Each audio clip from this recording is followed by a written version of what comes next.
A young college student drives into the cold New Hampshire night. Within minutes, her car crashes, and she vanishes without a trace. No footprints. No phone calls. No goodbyes. Just gone. Tonight, we uncover the chilling disappearance of Maura Murray, one of America's most puzzling cold cases. Maura Murray wasn't just another face on a missing persons poster. She was someone with dreams, struggles, and a future that seemed full of possibilities. Born in Massachusetts in 1982, she grew up in a close-knit family, the kind where holidays were spent together and laughter echoed through the home. She was the fourth of 5 children, a daughter, a sister, and a friend. People who knew her describe her as smart, kind, and deeply loved. From an early age, Maura showed drive and determination. She excelled in athletics, running track in high school, and later took her talents to West Point, the United States Military Academy. Not many young women choose such a path, but Maura was different. She wasn't afraid of challenges. Eventually, she transferred to the University of Massachusetts Amherst to study nursing, a career dedicated to helping others. That choice says a lot about the kind of person she was becoming. To her family, Maura was more than just a student.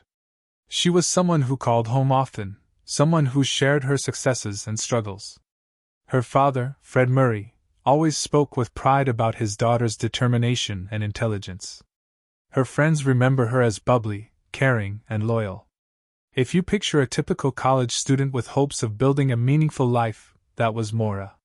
But life isn't always as perfect as it seems from the outside.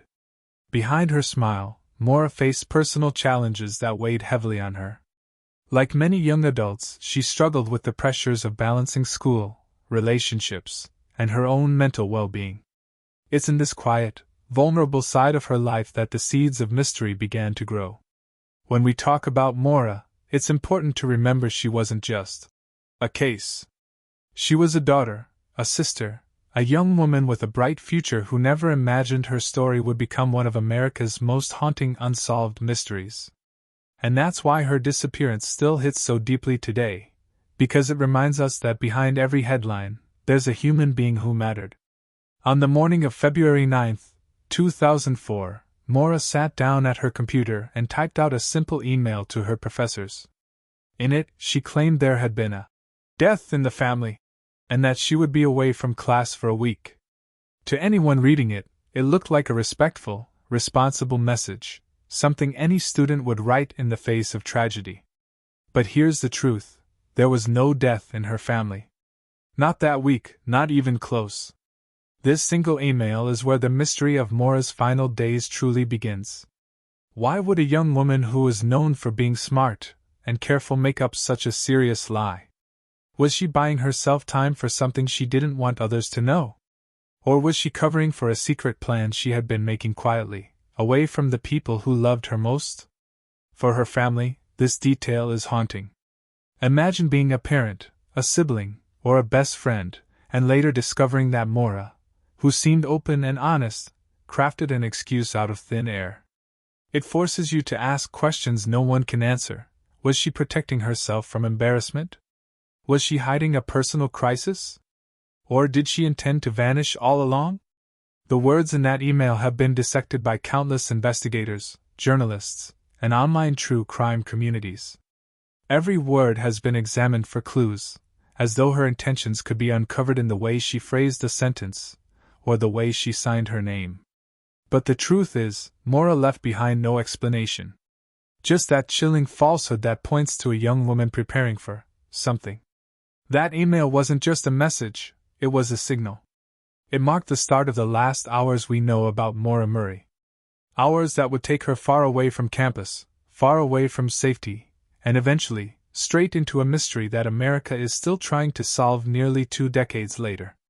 That same day, February 9th, Maura quietly packed her car.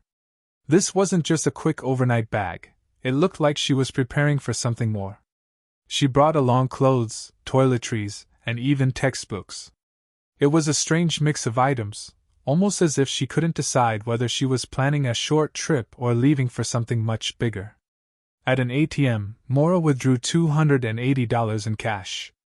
For a college student in 2004, that was a significant amount. She didn't withdraw the money in multiple trips, just one single withdrawal. It felt purposeful, deliberate, as though she knew exactly how much she needed. But to this day, no one knows what she intended to spend it on. She then stopped at a local liquor store and purchased alcohol, wine, and boxes of mixed drinks. This detail has sparked endless debates. Was she planning to meet friends?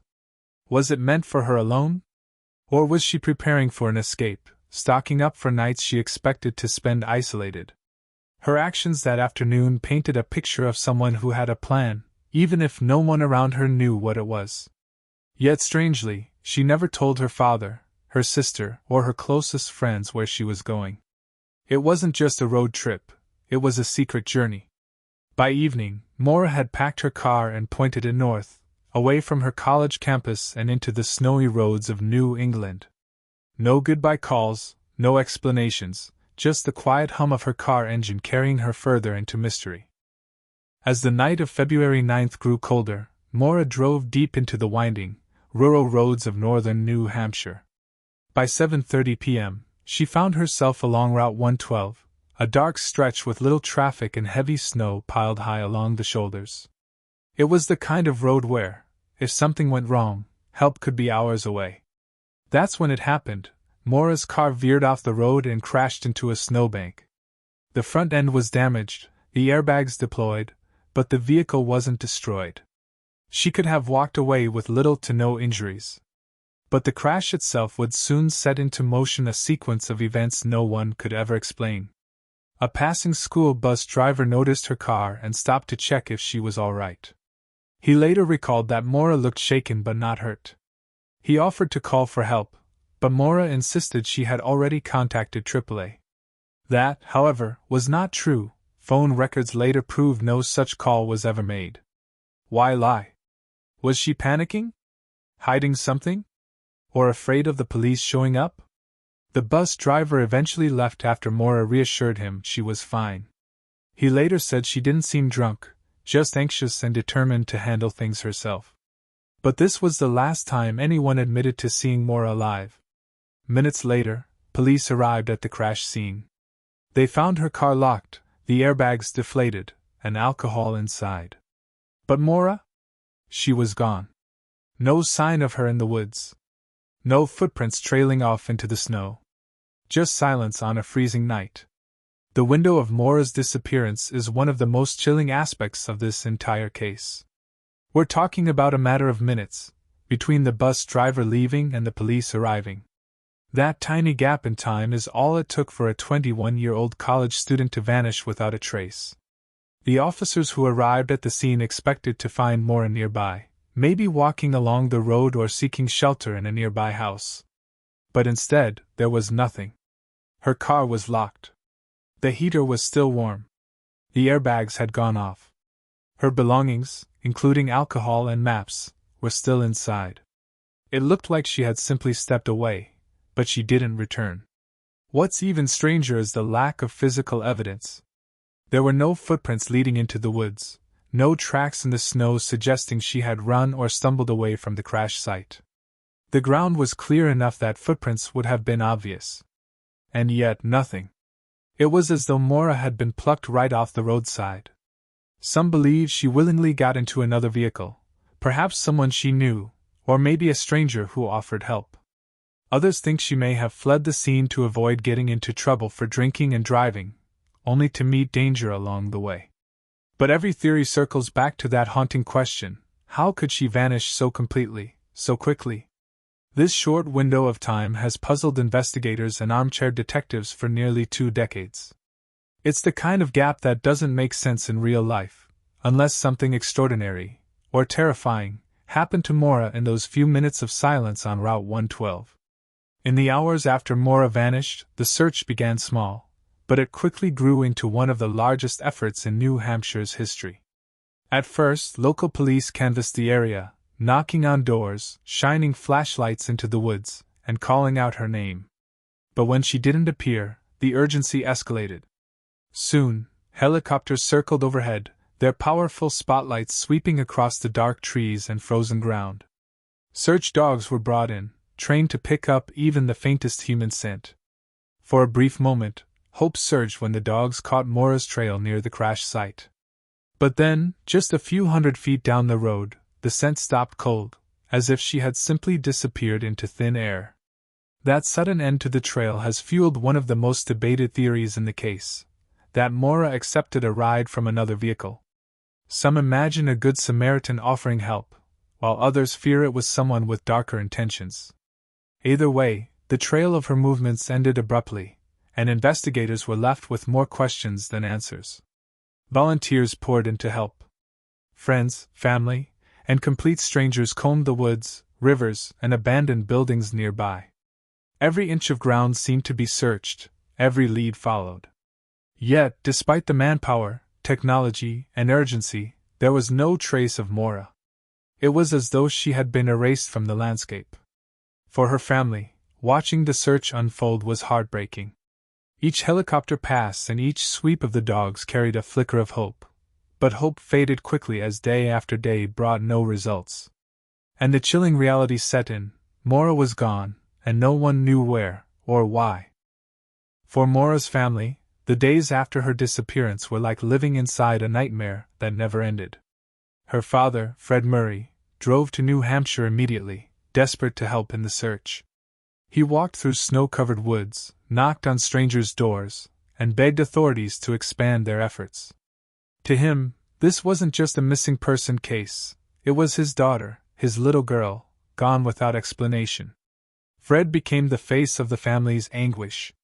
He spoke with reporters, pleaded for tips, and demanded investigators treat the case as an abduction rather than a runaway.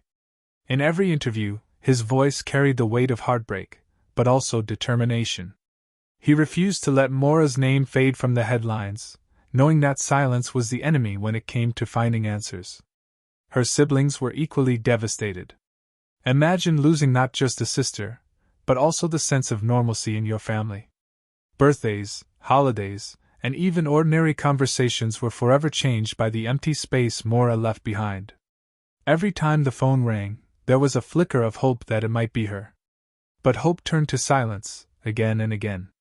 What makes their pain even harder to bear is the lack of closure. Families of missing loved ones live in a torment most of us can't imagine, caught between hope and despair. Was Maura still alive somewhere, waiting to be found?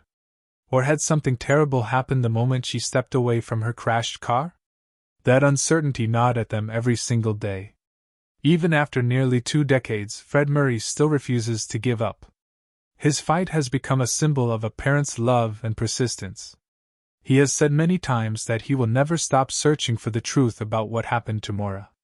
His determination is both heartbreaking and inspiring, reminding us that behind every cold case is a family forever marked by loss. When the search failed to turn up answers, theories about Maura's disappearance began to spread, and they haven't stopped for nearly 20 years. Some of these ideas are based on evidence, while others are fueled by speculation. But together, they paint a picture of how unsettlingly open-ended her case remains. One of the most common theories is that Maura ran away to start a new life. Supporters of this theory point to her unusual email to professors, her withdrawal of cash, and the alcohol she purchased. Maybe she wanted to escape the stress of school and personal problems. Maybe she dreamed of disappearing into the quiet mountains of New Hampshire, free from responsibilities. But if that's true, where did she go? And why has she never surfaced in nearly 2 decades? Another theory is that Maura was meeting someone in secret. Some suggest a boyfriend, others a stranger she'd connected with online. The packed car, the alcohol, and her determined drive north seem to suggest she had a destination. But if there was a meeting planned, no one has ever come forward. Whoever it was, if anyone at all, has remained hidden. The darker theories involve foul play. Perhaps Maura accepted a ride from the wrong person after her crash. Perhaps a local predator took advantage of the isolated setting and snowy night. Some even tie her case to reports of potential serial offenders active in the New England area at the time. This possibility chills people the most, because it means Maura didn't choose her fate, but was taken by force. And then, of course, there are countless hybrid ideas, accidents, cover-ups, or scenarios no one has yet imagined. Every theory leaves gaps, unanswered questions, and haunting what-ifs. The truth is, we may never know exactly what happened that night. But the endless theories prove one thing: Maura Murray's disappearance has become one of the most debated and haunting mysteries in American true crime. Maura's disappearance didn't just capture the attention of investigators and her family, it sparked something much larger. In the years after 2004, her case grew into one of the first true crime mysteries to gain massive attention on the internet. People who had never met Maura suddenly became invested in her story, analyzing every detail and theorizing about what really happened. Online forums like web sleuths and Reddit became digital gathering places for armchair detectives. Strangers spent hours poring over maps, timelines, and police reports. Some even traveled to New Hampshire to see the crash site themselves. For many, the case wasn't just a mystery, it became an obsession, a puzzle that demanded solving. The rise of podcasts and documentaries only added fuel to the fire. Shows like Disappeared and the Oxygen documentary series on Maura Murray brought her story to a wider audience. Each time her case was featured, new waves of people joined the conversation. New theories would emerge, old ones would resurface, and the cycle of speculation kept spinning. But with obsession comes controversy. Some online investigators were criticized for going too far, harassing people connected to the case, spreading rumors, or inserting themselves into the investigation. What started as a search for truth sometimes crossed lines into invasion of privacy, making the Murray family's pain even heavier to bear. Still, the internet attention ensured one important thing: Maura's case was never forgotten. Even after years without answers, thousands of people continue to talk about her, share her story, and push for resolution. In the digital age, Maura Murray became more than just a missing person. She became the center of one of America's most enduring online mysteries. Today, nearly 2 decades later, the disappearance of Maura Murray remains one of America's most haunting unsolved mysteries. Despite searches, documentaries, podcasts, and thousands of theories, the truth about what happened on that cold February night in 2004 has never been uncovered. It's a silence that still echoes for her family and for everyone who has followed her story. For investigators, the case is like chasing shadows. Every lead has either gone cold or led to a dead end. There has been no confirmed sighting of Maura since the crash, no trace of her belongings, no breakthrough evidence. Cases like this are rare, not because people don't go missing, but because it's so unusual for someone to vanish so completely without leaving even the faintest trace behind. For her family, the pain is endless. They live each day with unanswered questions, torn between hope and grief. Some days they imagine Maura starting a new life somewhere far away, free from the pressures she carried. Other days, the darker thought creeps in, that she may have been the victim of a crime that will never be solved. Either way, the uncertainty is a wound that never heals. For the public, Maura's story is more than just a mystery, it's a cautionary tale, a reminder of how fragile safety can be. One moment you're driving down a lonely road, and in the next, you're gone, swallowed by the unknown. That fear, that possibility, is what keeps her case alive in the American imagination. And so, Maura Murray remains frozen in time, a 21-year-old nursing student with dreams, struggles, and secrets. A young woman who walked into the cold New Hampshire night and never came back. Until the truth is discovered, her story will remain unsolved, an American mystery that continues to haunt us all. Do you think Maura Murray ran away to start a new life, or was she the victim of something much darker that night on Route 112? The truth has remained hidden for nearly 20 years, but maybe, just maybe, someone out there still holds the missing piece. Share your theories in the comments, and if you want more chilling true crime stories like this one, don't forget to like, subscribe, and hit the bell so you never miss the mysteries that continue to haunt America. Before you go, take a second to hit that subscribe button and turn on notifications. Every week, we uncover America's most chilling true crime stories, cases that shock, disturb, and leave us searching for answers. By subscribing, You're not just joining a channel, you're joining a community of people who want the truth, who care about the victims, and who believe every story deserves to be heard. So, if you don't want to miss the next mystery that will keep you up at night, click subscribe now, and let's uncover these untold stories together.